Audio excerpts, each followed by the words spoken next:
Russia میں جو سازشیں کی گئیں اس پر جو پچھلے ایپیسوڈ میں آپ کو بتایا گیا تھا کہ اگلے ایپیسوڈ میں اس پر بات ہوگی، اس سے پہلے حضرت پیر صاحب دامت برکاتہم نے سمرقند کے تاریخی شہر کے بارے میں کچھ معلومات دی ہے۔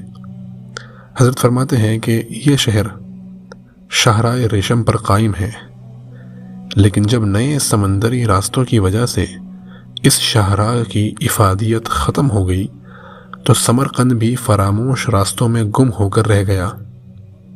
تاریخ کی کتابوں میں لکھا ہے کہ 1850 عیسوی تک 4 صدیوں میں صرف 2 یورپی سمرقند پہنچنے میں کامیاب ہوئے تھے۔ سمرقند کے ایک طرف ظرفشاں دریا ہے اور 3 اطراف میں تیسین سیشین پہاڑوں کا سلسلہ ہے۔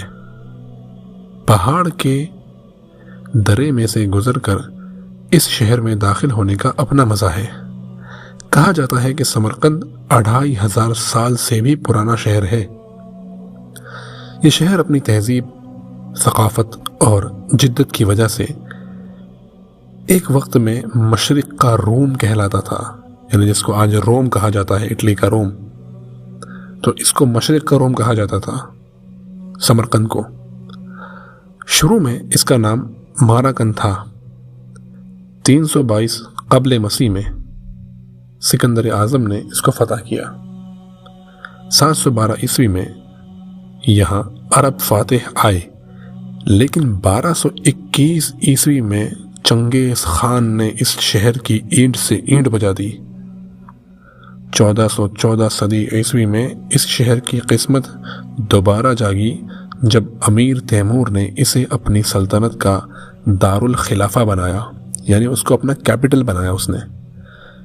اس میں اتنی خوبصورت عمارتیں بنائیں، اسے وہ حسن و جمال اور شان و شوکت بخشتی جس کے آثار صدیہ گزر جانے کے باوجود آج بھی موجود ہیں۔ 19 مئی 1992 کو مولانا عبداللہ اور دادا خان نوری کے ہمراہ سمرقند روانگی ہوئی۔ راستے میں ایک جگہ کھانا کھایا اور ظہر کے وقت جامع مسجد ذوالمراد میں پہنچے۔ نماز کے بعد یہاں کے امام خطیب مفتی غلام مصطفیٰ گل سے ملاقات ہوئی۔ مولانا عبداللہ نے فقیر کا بھی تعارف کروایا اور نمنگان، اندجان وغیرہ کے حالات بھی سنائے، جس سے مفتی صاحب کے دل میں فقیر کے بارے میں محبت و عقیدت میں اضافہ ہوا۔ مفتی صاحب نے فرمایا کہ آپ یہاں کتنے دن قیام فرمائیں گے؟ ہم نے کہا کہ 3-4 دن۔ فرمانے لگے کہ بہت اچھا، آپ میرے مہمان ہیں، روزانہ آپ کے ساتھ محفل رہے گی۔ فقیر نے پوچھا کہ ہمیں آپ یہاں پر روسی انقلاب آنے کے متعلق بھی بتائیں، اور پھر دوران انقلاب، یعنی جب یہ انقلاب آیا اس کے دوران مسلمانوں پر کیا بیتی اس کی تفصیل بھی بتائیں۔ مفتی صاحب نے چائے کا کپ نوش فرماتے ہوئے کہا کہ شیخ، اس کی تفصیل تو ایک نشست میں پوری نہیں ہو سکتی۔ فقیر نے کہا شروع تو کر دیں، پھر جب بھی مکمل ہوئی اللہ تعالیٰ کو جیسے منظور۔ مفتی صاحب نے کہا کہاں سے ابتدا کیجئے، بڑی مشکل ہے درویشوں، کہانی عمر بھر کی اور جلسہ رات بھر کا ہے۔ مفتی صاحب نے بتایا کہ سمرقند و بخارا شروع ہی سے علمی مراکز رہے ہیں، یہاں پر ہر طرف دینی ماحول تھا، لوگ علماء کی قدر کرتے تھے۔ روس کے یہودیوں نے چاہا کہ اسلام کے ان مراکز کو تباہ کیا جائے، تو اس کے لیے انہوں نے بڑی گہری سازش تیار کی۔ اپنے چند خاندانوں کو تجارت کے بہانے بخارا منتقل کیا، یعنی ان کو بخارا میں شفٹ کر دیا بزنس کی غرض سے۔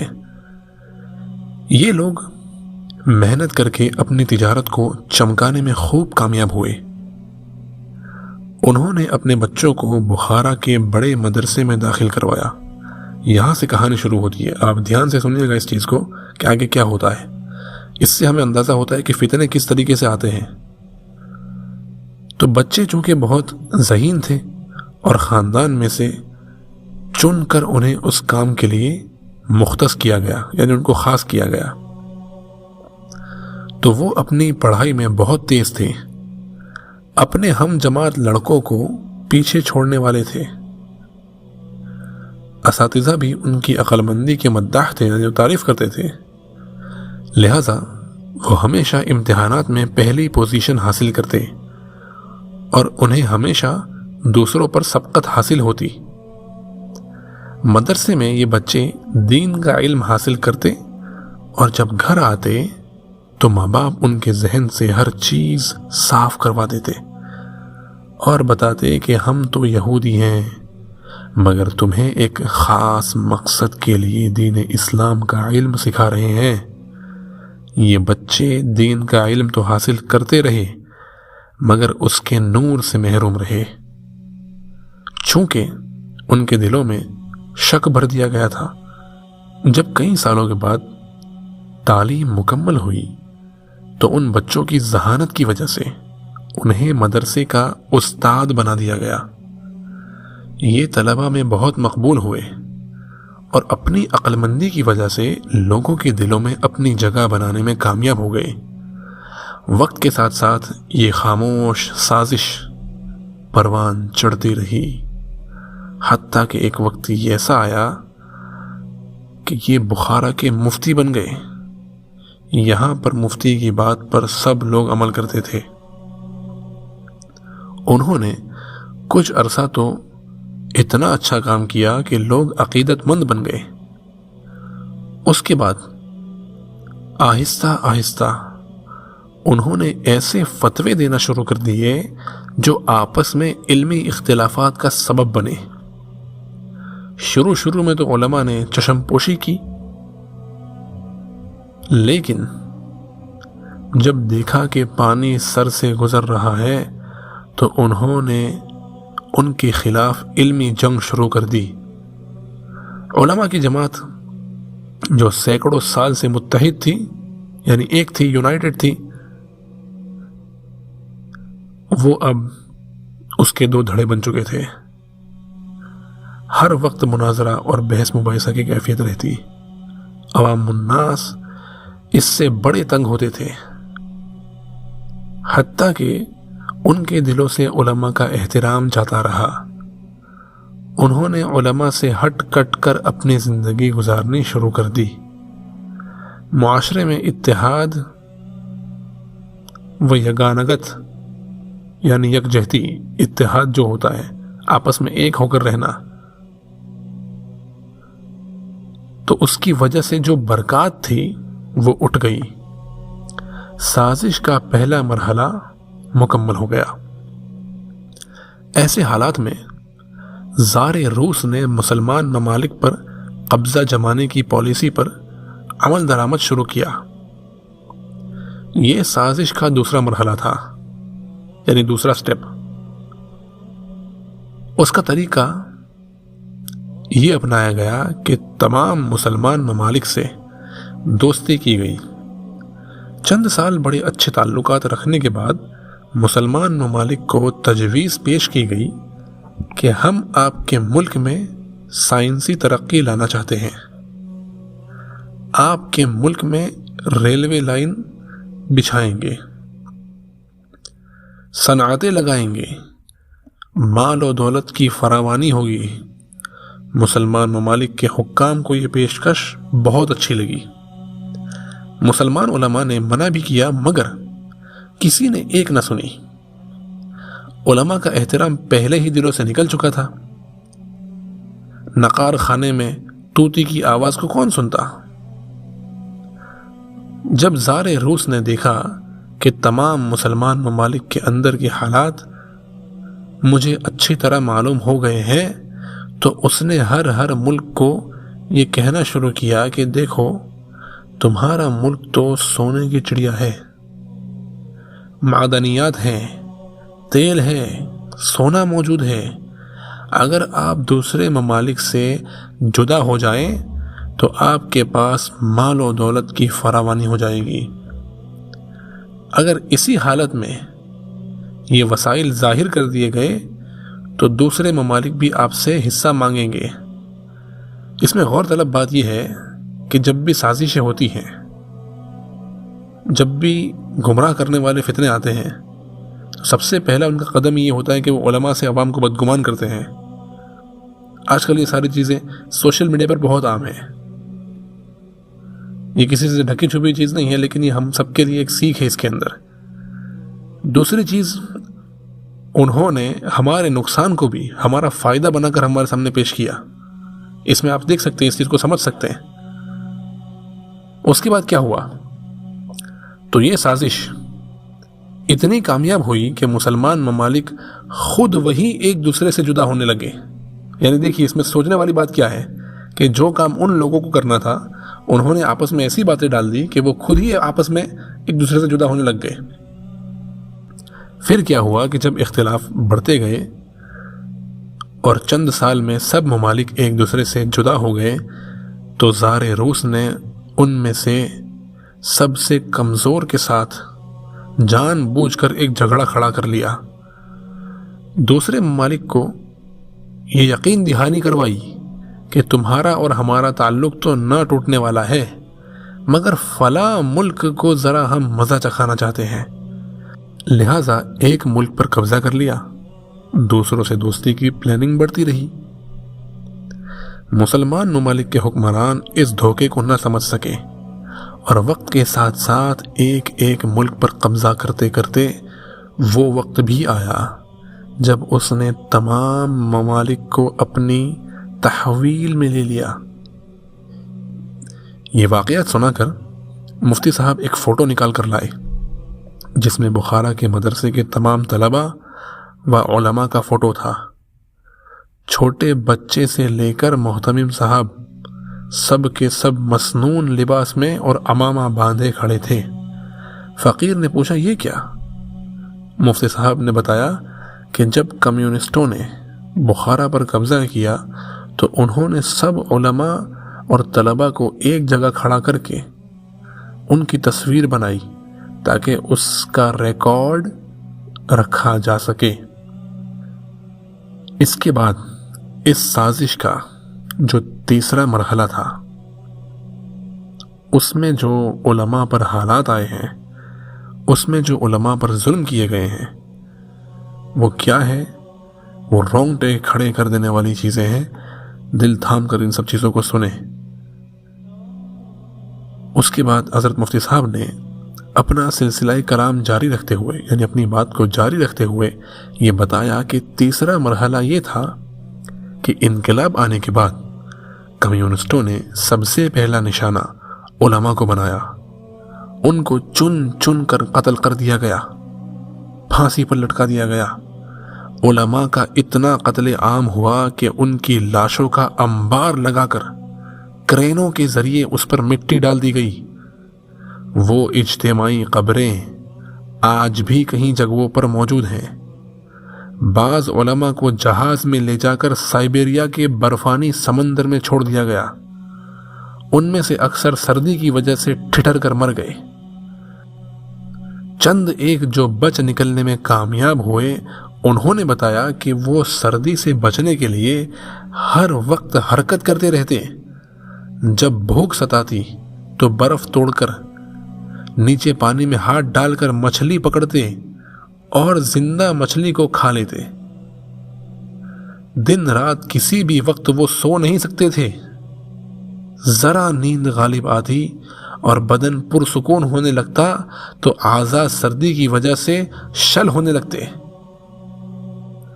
چاروں ناچار پھر اپنے جسم کو حرکت دیتے رہتے، جدھر اندازہ ہوتا کہ ادھر جانا چاہیے اس طرف کو چلتے رہتے۔ یعنی ان کو ایک اندازہ ہوتا تھا، وہ اندازہ لگاتے تھے کہ اس مصیبت سے نکلنے کے لیے شاید اس طرف چلنا چاہیے، تو شاید اس طرف چلنا چاہیے۔ وہ اس طرف چلتے رہتے۔ یوں دن رات گزرتے رہے۔ اللہ تعالیٰ کو منظور تھا کہ بالآخر سائبیریا کی برف سے نکلنے میں کامیاب ہو گئے۔ بعض اوقات علماء کو اکٹھا کر کے 2 ٹرینوں میں بٹھایا اور دونوں کو مختلف اسٹیشنوں سے چلایا اور پھر ویرانے میں تیز رفتار ٹرینوں کو ٹکرا دیا۔ اکثر مر جاتے اور کچھ لوگ معذور ہو جاتے۔ پھر بہتان بھی علماء پر لگایا جاتا کہ انہوں نے تخریب کاری کی ہے، ان پر سختی اور زیادہ کی جاتی۔ غرض کمیونسٹوں نے علماء کا نام و نشان مٹانے میں کوئی کسر نہ چھوڑی۔ سمرقند کے قریب ایک عالم اب بھی زندہ ہیں جو روسیوں کے مظالم کی داستانیں سناتے ہیں تو رونگٹے کھڑے ہو جاتے ہیں۔ انہوں نے بتایا کہ ایک برتن میں ان کا ہاتھ منہ دھلایا جاتا، پھر ان کے سامنے پانی پھینک دیا جاتا اور اسی برتن میں کھانا ڈال کر کھانے کے لیے دیا جاتا تاکہ ان کی طبیعت میں کراہت ہو اور کھانا بھی نہ کھا سکے۔ رہنے کے لیے چھوٹی سی جگہ دی جاتی تاکہ نہ بیٹھ سکے نہ لیٹ سکے، نہ پاؤں پھیلا سکے۔ سخت سردی کے موسم میں ٹھنڈا پانی ان کے جسم پر ڈالا جاتا، کبھی ساری ساری رات ٹھنڈے پانی میں بٹھا دیا جاتا تاکہ سو نہ سکے۔ ظالموں نے اس قدر ظلم کیے کہ علماء نے ان سے درخواست کی کہ ہمیں پھانسی دے دو۔ یہ بات سن کر ظالم مسکرائے اور ماسکو والوں کو خوشخبری دی، ان کو خوشخبری سنائی کہ ہم نے علماء کو اتنا تنگ کیا ہے کہ موت انہیں اچھی لگنے لگی ہے۔ آفرین ہے ان علماء کرام پر جنہوں نے یہ ساری سختیاں برداشت کی مگر کفر کو قبول نہ کیا۔ چند عجیب باتیں بھی سنی کہ سمرقند کے قریب ایک غار ملا ہے، یعنی جو گفا جس کو کہتے ہیں، جس کو کیو کہتے ہیں انگلش میں، وہ ملا ہے جس میں ایک نیک آدمی اس حالت میں شہید پایا گیا کہ وہ التحیات پڑھ رہا تھا۔ گولی اس کے سینے میں لگی اور پشت سے نکل گئی، اسی حال میں جان نکل گئی۔ اس کی ریش کے بال گر گئے، یعنی داڑھی کے جو بال تھے وہ گر گئے، مگر بقیہ جسم کئی 100 سال کے بعد بھی سلامت ملا۔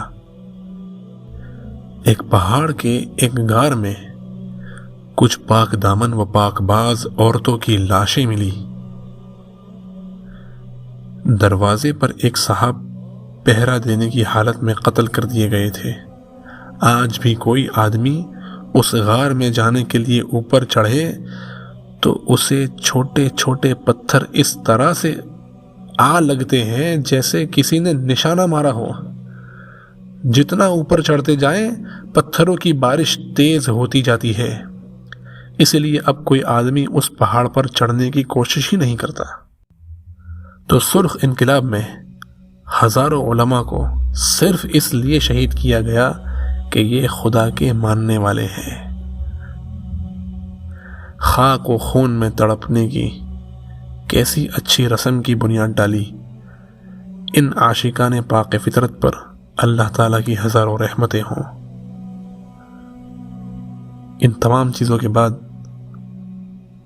چوتھا مرحلہ، چوتھا سٹیپ یہ تھا کہ علماء کے وجود کو اپنے زعم میں، یعنی اپنے خیال میں ختم کرنے کے بعد چوتھا مرحلہ یہ تھا کہ اسلام کو لوگوں کی زندگیوں سے ختم کر دیا جائے۔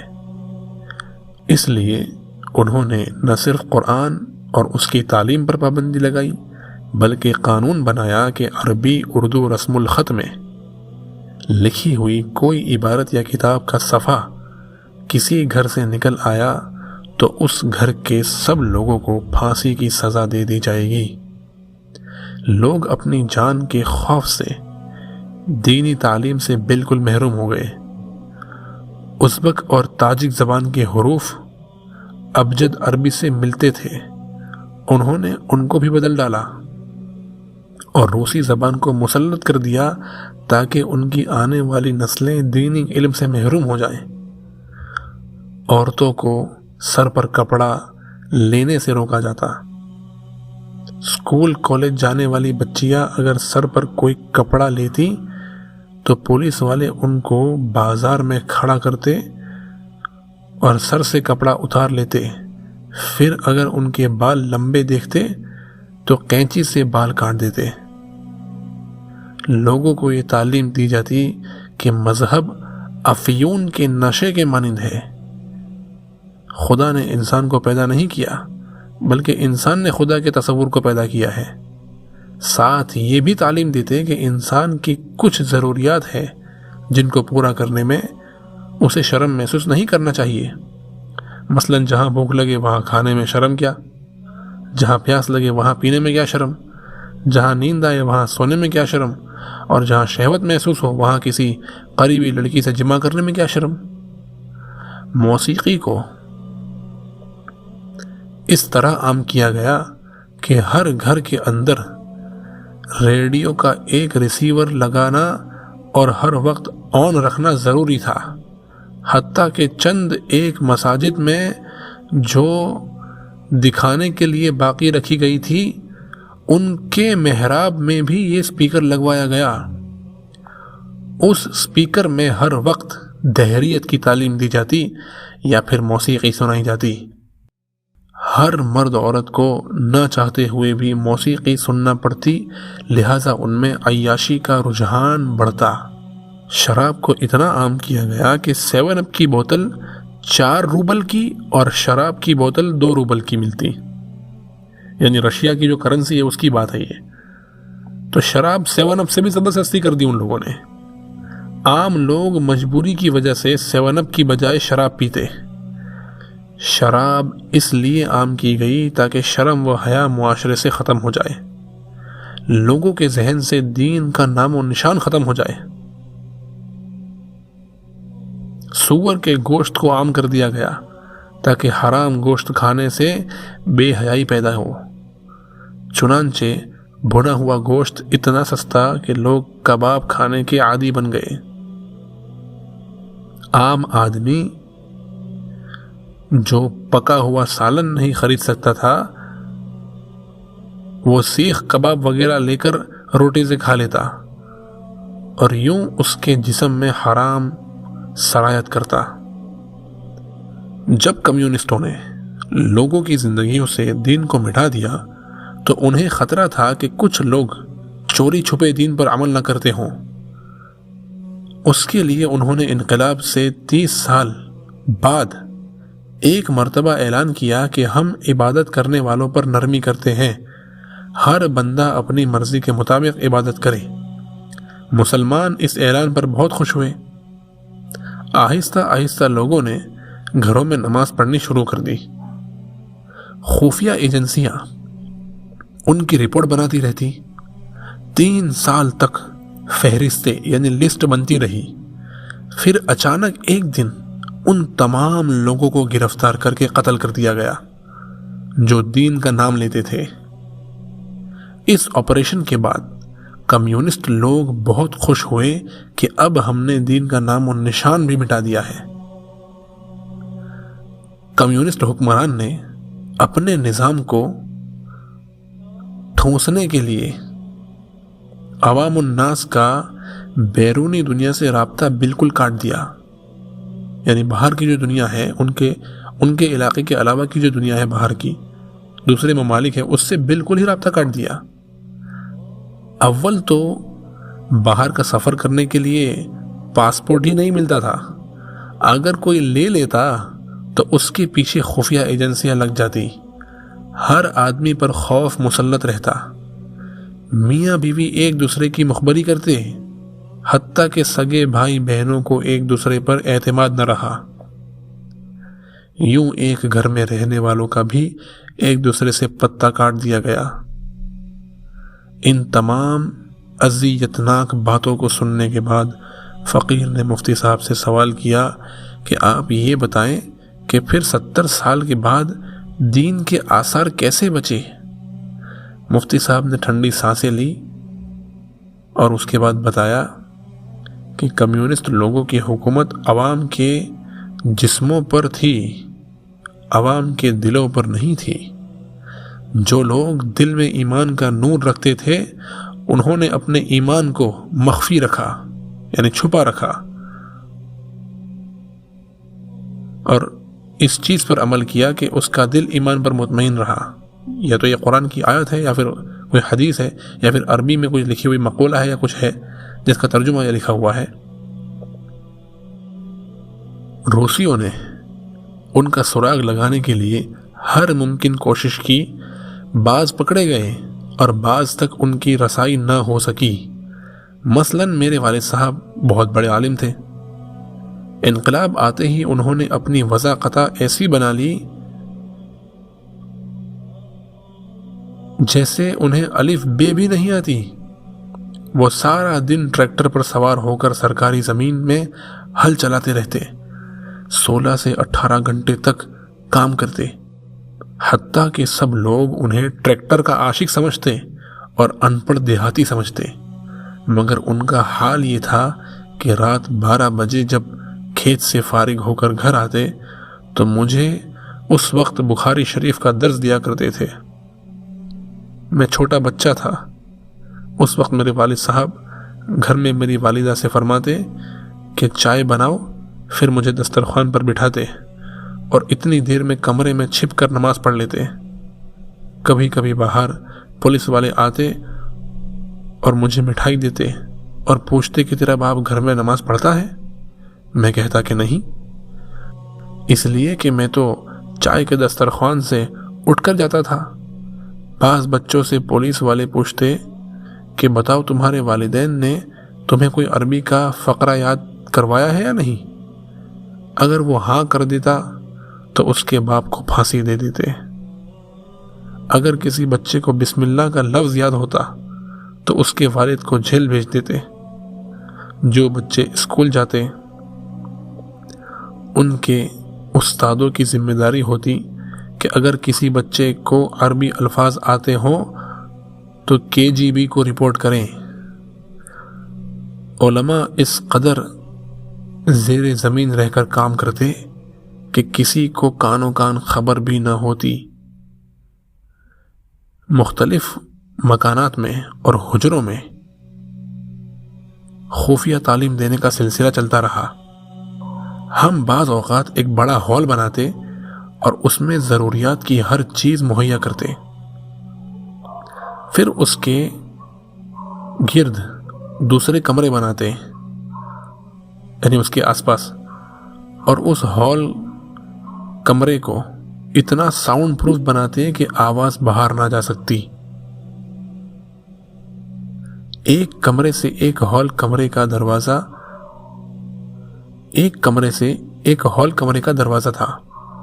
استاد اپنے بچوں کو لے کر ہال میں داخل ہو جاتا تو ہم اس کے دروازے کو لکڑی اور کیلوں کے ذریعے پکا بند کر دیتے، آگے الماریاں رکھ دیتے، پھر اس کمرے میں شراب کی بوتلیں اور چند ننگی تصویریں رکھ دیتے۔ پولیس والے جب گھر کی تلاشی لیتے تو شراب والے کمرے کو دیکھ کر سمجھتے کہ یہ کمیونسٹ لوگ ہیں، ان کا دین سے کیا واسطہ۔ وہ خوش ہو کر چلے جاتے۔ انہیں کیا پتا کہ جہاں وہ کھڑے ہوتے تھے وہاں سے چند میٹر پر بچے اپنی معصوم زبانوں سے اللہ کا قرآن پڑھ رہے ہوتے تھے۔ ہم استاد اور بچوں کو بعض اوقات 6 مہینوں کے بعد باہر نکالتے۔ بعض بچے اندر جاتے وقت قرآن کا لفظ نہیں جانتے تھے، لیکن جب باہر نکلتے تو قرآن پڑھنا سیکھ چکے ہوتے تھے۔ مسلمان عورتوں کی بڑی قربانی ہوتی کہ وہ اپنے بیٹے کو جب ہال میں بھیج دیتی تو خود گھر کے صحن میں ہوتی، مگر 6 مہینے تک اپنے بچے کی شکل نہیں دیکھ سکتی تھی۔ ہمارے لوگ فرزانے ہوتے تو دین سے خالی ہو جاتے، مگر یہ لوگ تو دیوانے تھے، لہٰذا اللہ تعالیٰ نے ان کا دین سلامت رکھا۔ لوٹ آئے جتنے فرزانے گئے، تاب منزل صرف دیوانے گئے۔